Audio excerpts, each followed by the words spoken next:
John Fitzgerald Kennedy, 35th President of the United States, was assassinated at 12:30 p.m. Central Standard Time on Friday, November 22, 1963, in Dealey Plaza, Dallas, Texas. Kennedy was fatally shot while traveling with his wife Jacqueline, Texas Governor John Connally, and his wife Nellie in a presidential motorcade. Many Americans have come to their own conclusions on who killed the president. As many as 80% of all Americans don't believe the government's story on who committed this vicious act, and don't believe that Lee Harvey Oswald was the lone killer. To you, we will present our theory on who took John F. Kennedy's life. We will start with the location of the gunman. Many conspiracy theories lead you to believe that there was a shooter in the grassy knoll, either behind a picket fence or elsewhere. That is very believable, since the president's head goes back and to the left, meaning the shot positively came from the area of the grassy knoll. Where our theory differs from the others is where in the grassy knoll area the shot was fired. Tom Wilson, a federal expert witness on gunshot wounds, has done extensive research on this issue. He has dissected photographs as much as anyone could, using high-tech computer software. Using that, he scanned a 3D model of the headshot on the president, which shows the trajectory and the angle of the bullet. Tom concluded that the bullet was traveling at an upward angle toward Kennedy's head. He then traveled to Elm Street in Dallas and collected data of the landscape along the grassy knoll. He tried finding the correct spot of the gunman, but couldn't do it. After a second trip to Dallas, Tom made a startling discovery. There was a drainage grate in the curve of the grassy knoll. According to him and us, that is the perfect spot for a gunman to shoot the president and make an easy. The following is an exclusive interview with an inside source. Let's just say I was somewhere inside of and high up in the government. This is the first time I've spoken about this subject to anyone in many, many years. I am only agreeing to do this interview because I've been promised I will remain anonymous and my face will not be shown. I am very nervous to speak though because of the large number of people who have been killed mysteriously after testifying against the government's will.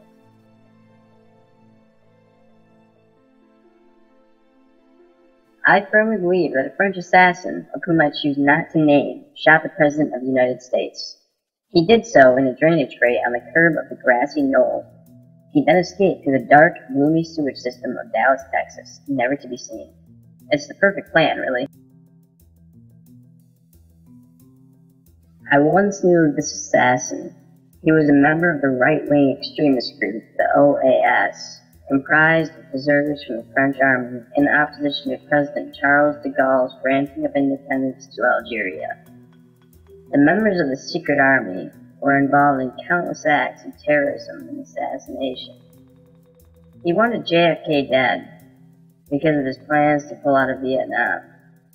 You see, Nam was under heavy French influence and was a major part of the French Mafia's heroin enterprise. If Kennedy would have gotten out of Vietnam, there would be a heavy communist influence, causing the heroin enterprise to fold. This guy also was notorious for removing the inside of a .38 special bullet and combining it with a .45 round. This would make it have extra velocity, which explains why the impact on the president's head was so great, and why the president's brains were splattered on a police officer that was driving 35 feet behind. Probably, with the evidence that has been provided, this is the only man I know of for sure that could have shot JFK. Oswald, as well as others, could have had a role in the shooting. Time will only tell if any other evidence shows up to prove that there were multiple shooters, though I highly doubt the government will release such evidence. We also interviewed one other person. His identity has also been concealed for his own security. I used to work for a drain company in Dallas, Texas. I regularly accessed the drains near the triple underpass. The sewers beneath Dallas were a maze if you had never navigated them before.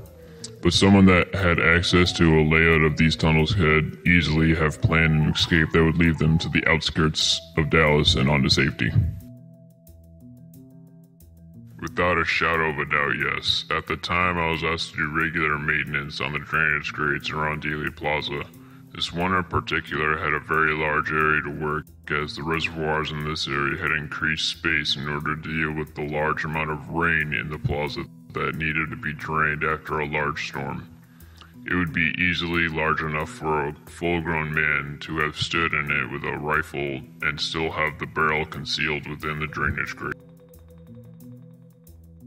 I had the day off from work, so I was allowed to watch President John F. Kennedy's motorcade travel through Dealey Plaza. If you're accusing me of being the assassin, you are sorely mistaken. I'm a good American who loved JFK as much as any other man or woman, and I was shocked and saddened as much as anyone else. Believe what you want to believe. Come up with your own theories on who you think killed JFK. It's a great mystery, and many people have spent many years searching out the true answer.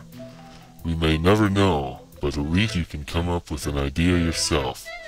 Don't always take our word for it. Research what you can, and come to your own conclusion about this case. This has been a BATTL News special report. Thank you for your time.